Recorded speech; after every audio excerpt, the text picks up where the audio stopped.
Como les anticipé antes de ir a la pausa, ahora vamos a escuchar al doctor Balbuena, quien en la jornada de suplementación bovina el 18 de marzo próximo pasado se refirió a un punto clave en los sistemas de cría, que es el peso y la edad de entore de la vaquilla. Escuchémoslo.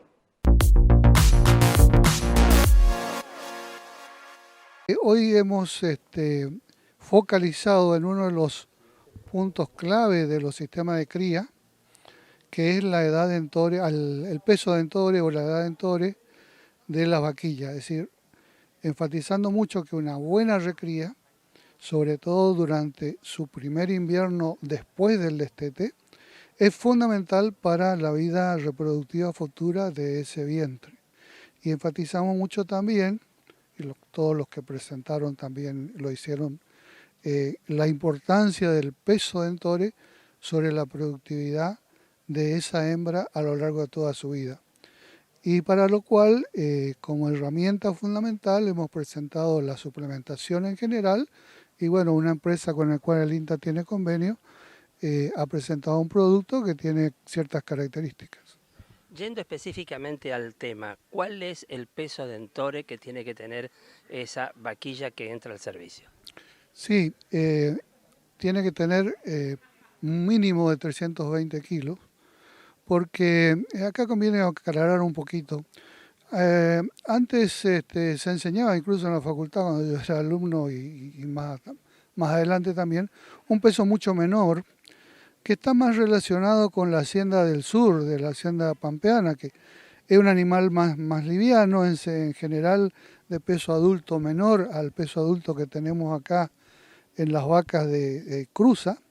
Entonces ellos hablaban de un peso absoluto de 270, bueno, para esa hacienda está bien, aparte los niveles de alimentación de esos pastos que están en la zona pampeana no tienen nada que ver con los pastos tropicales que tenemos acá. Así que acá, situado en lo que es Chaco Formosa, y yo me animaría a decirle gran parte de Corrientes y norte de Santa Fe, incluso Santiago, el peso mínimo que tenemos que apuntarle para el primer entore son 320 kilos. Si son más kilos, mejor. Siempre se dice que no es tan importante, o sí es importante, el peso al primer servicio, pero mucho más importante es el peso y el estado corporal que tiene que tener el animal a su segundo servicio. ¿Cómo es eso? Sí, por supuesto. Eh, Antes déjame aclararte o aclararle a la audiencia que estuvimos hablando mucho del peso, pero ese peso del primer servicio habría que lograrlo alrededor de los 2 años, porque en realidad nosotros si seguimos pasando los años van a tener el peso, pero el objetivo es bajar ese alto porcentaje de vaquillonas que todavía hay en la zona que se entoran a los 3 años por falta de desarrollo y peso, bajarlo a 2, idealmente menos, pero por lo menos a los 2 años.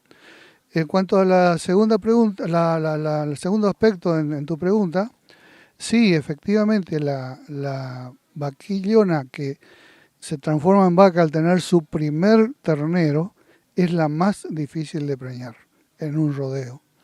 Por eso es muy importante que llegue al parto en una muy buena condición corporal para que, es decir, que llegue en buen estado, que tenga grasa suficiente que pueda movilizar para dar de mamar a su ternero y aún así le quede reservas para poder preñarse. Porque el animal no es tonto, es naturaleza. Cuando detecta que si se vuelve a preñar se puede morir por falta de alimento, no se va a preñar. Entonces, la forma en que sensa su estatus de energía es a través de la grasa. Es decir, que el dicho muy común en el campo es vaca flaca no se preña, ¿sí? Eso es una verdad absoluta, y ese va en preservación de su propia vida. Si se logra eso de que 24 meses tener ese peso y poder largarla a su primer servicio, se solucionan un montón de situaciones que se dan en los campos. O sea, ese animal, en lugar de empezar a estar productivamente a los 4 años, lo va a estar a los 3 porque vos la preñás a los 2 años, 9 meses de gestación, prácticamente cuando tiene 3 años ya está parida, entonces tenés una categoría menos, por decirlo así, en el campo, haces mejor uso de todos los recursos, indudablemente no solamente soluciona un problema de servicio, sino general de manejo. Sí, efectivamente, si vos lográs entorar toda tu recría hembra a los 2 años, vas a tener, versus 3 años, vamos a poner los dos extremos, vas a tener un 15-20% más de campo disponible para tener más hembras, más vacas. Es sencilla la cuenta, digamos, es como que se te agranda el campo. ¿Cuáles son los pasos a seguir ahora? ¿Está el producto, ya se está trabajando, se ha probado, o sea, ya está lanzado comercialmente? ¿Cuáles son los pasos a seguir? Bueno, no, la estrategia, si es parte de estrategia comercial, dependerá de la empresa, cómo se maneja, pero los principios biológicos aplican a ese producto y a cualquier suplemento que se debe comer en forma correcta. No queremos engordar el animal que se está recriando. En su primer invierno, con una ganancia de 400 gramos, por ejemplo, estamos muy bien, ¿sí? Vamos a tener entre 35 y 40 kilos más a la salida del invierno, que si no se suplementa. Y lo más importante es el desarrollo de ese sistema reproductivo que está próximo a la pubertad, que necesita los nutrientes para poder desarrollarse y actuar en forma adecuada, porque se ha visto que si llegamos al peso de entore por distintos caminos, uno con pérdida de peso y después que gane mucho, versus a un crecimiento continuo, es muy superior la preñez al animal que fue recriado sin que pierda peso.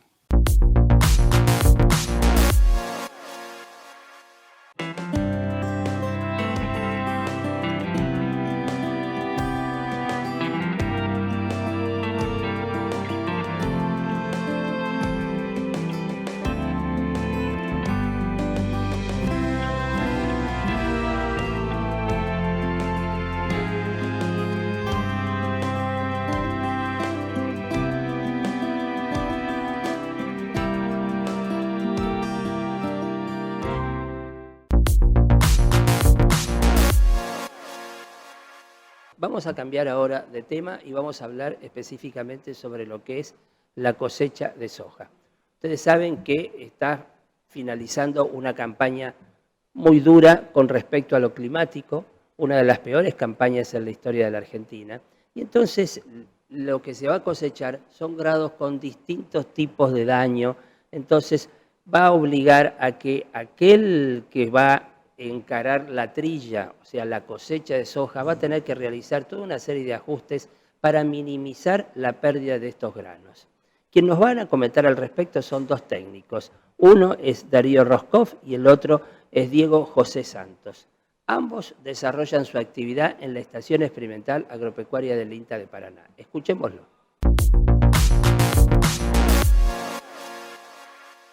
Para esta campaña de cosecha de soja, que se caracterizó por la ausencia de lluvia y precipitaciones, nuestro principal problema para la máquina va a ser cosechar esa soja de bajo porte, de poca altura, con pocas ramificaciones y con vainas ubicadas muy cerca del suelo, y en esa situación a la cosechadora se le va a complicar el trabajo de cortar las plantas y recolectarlas. Tengamos en cuenta que con plantas tan chicas, tan pequeñas, va a haber muchas que se nos van a escapar entre los dedos del molinete del cabezal y no van a poder ser tomadas justamente por el cabezal. Para esa situación, lo que recomendamos es colocar bandas o paños de caucho de unos 30 o 35 centímetros de ancho y que sean más largos, 10 centímetros, que el dedo del molinete. Y de esa manera vamos a estar ayudando a barrer la barra de corte, a juntar esas plantas que por pequeñas se nos tienden a caer hacia adelante y van a poder estar ingresando a la batida del cabezal.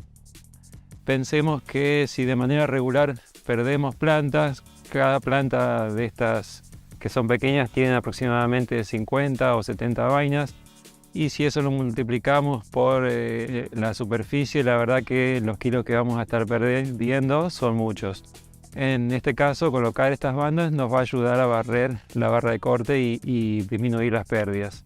También tengamos en cuenta que las vainas, al tener la inserción tan cerca del suelo, vamos a tener que ayudar al cabezal y regularlo para que trabaje con 3 o 4 grados más de punta. Es decir, que en el soporte trasero o desde la plataforma de la máquina le damos la orden para que el cabezal trabaje más de punta. De esa manera podemos estar llegando más abajo del suelo, más al ras vamos a poder cortando, y de esa manera ingresando y cosechando todas las vainas que estén muy cerquita del suelo. En el caso de las plataformas alonas, si contamos con ese equipamiento, vamos a estar en una situación un poco mejor, pero tengamos en cuenta que la velocidad de avance va a tener que ser menor y por lo tanto regular. También las bandas laterales de la plataforma Draper, de manera que la planta, después de ser cortada, caiga a las bandas de goma con unos 45 a 50 grados respecto de la velocidad de avance de la máquina. De esa manera, cuando lleguen al embocador, no se nos van a producir bollos ni pérdidas hacia adelante y vamos a poder estar ingresando el material a la cosechadora de manera uniforme. Pensemos que el tiempo invertido en regular la máquina, en medir las pérdidas en el lote, van a ser los que nos van a hacer más redituables durante toda la jornada de cosecha. En el día de hoy estamos dentro de INTA Paraná en un ensayo de variedades de soja, líneas precomerciales y comerciales de soja, que fue uno de los primeros ensayos que se sembró en esta campaña. Este ensayo fue sembrado en octubre, alrededor del 25 de octubre del 2022. Es un ensayo que está sembrado en parcelas de 4 líneas a 52 y que, bueno, dentro de lo que fue la campaña que estamos ya prácticamente finalizando, fue uno de los que mejorcito logramos, ¿no? Siembra temprana, logró aprovechar la lluvia que haya venido y con eso logró crecer en su parte vegetativa. De todas maneras verán que la parte vegetativa no es tan abundante. Específicamente en este lugar lo que se ve maduro son variedades precoces, son variedades de grupo 4 medio a 4-9. Por lo tanto, ya en este momento que estamos haciendo estas tomas, marzo, ya están maduras, ya están en poquitos días, están para cosechar. Este año hemos tenido no solo acá en Paraná, sino en algún otro lugar que ha tenido alguna lluvia reciente, como es Victoria, algo muy interesante que es una relación inversa entre grupo de madurez y carga de vainas. Lo que ustedes ven son grupos de madurez cortos para nuestra zona que tienen cierta carga, mucho menor a lo que sería en un año normal. Tienen baja altura, tienen ramificaciones desde abajo, en algunos casos donde hubo algún problema de densidad, y además tienen, como se mencionó, vainas insertas debajo de todo, muy cerquita de la tierra. Y lo que decía, se dio la relación inversa con los grupos de madurez más largos. En este momento los grupos de madurez más largos, que también los tenemos sembrados acá, están generando flores y tirando flores y cuajando vainas muy chiquitas y al mismo tiempo tirándolas, o sea, desprendiéndose, lo que genera una especie de permanente floración en esos grupos largos y mínima a nula carga de rendimiento. ¿Qué sucede? Estamos ya con suelos totalmente secos, esas vainas no encuentran un estatus hídrico que les permita movilizar nutrientes para retenerse y quedarse en la planta, y por lo tanto se cae al piso. Yo creo que una campaña como la que estamos terminando va a generar muchas enseñanzas. O sea, lo importante es tomar a partir de las dificultades, de los problemas, enseñanzas y aprendizajes. Uno de ellos es el manejo de los lotes en la rotación, y que es ver de qué viene cada lote que se siembra.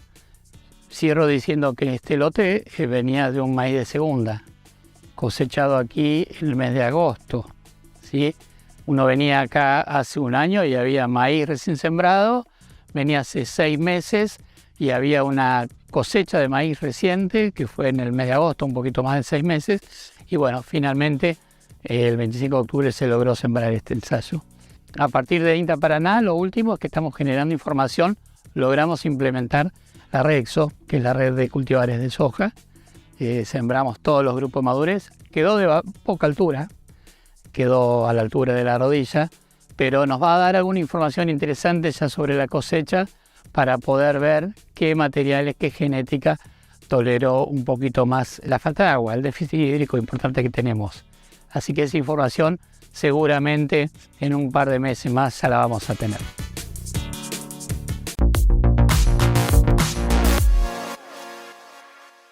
Llegamos al final de los temas del día de hoy. Como siempre les digo a aquellos productores, técnicos o amigos que quieran tener mayor información sobre los temas que tocamos en el programa de hoy, pueden hacerlo a través de un WhatsApp a mi celular, que es 3624 35 58 47, o a través de un correo electrónico dirigido a dirección.arural@gmail.com. Solamente me queda decirles que les agradezco que nos acompañan como siempre cada 7 días en Avance Rural.